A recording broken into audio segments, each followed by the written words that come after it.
In programming, the entire problem will be divided into small sub-problems that can be solved by writing separate programs.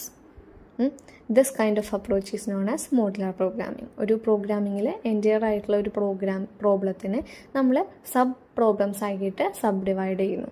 എന്നിട്ട് ആ sub പ്രോബ്ലംസിനെ solve ചെയ്യാനായിട്ട് നമ്മൾ separate വേറെ പ്രോഗ്രാംസുകൾ എഴുതുന്നു.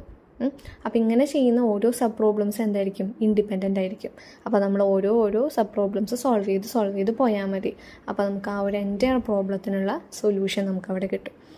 അപ്പോൾ ഇതിനെയാണ് നമ്മൾ മോഡുലാർ പ്രോഗ്രാമിംഗ് എന്ന് പറയുന്നത്. ഇനി മോഡുലാർ പ്രോഗ്രാമിങ്ങിന് കുറച്ച് ഡീമെറിറ്റ്സും മെറിറ്റ്സും ഒക്കെ ഉണ്ട്.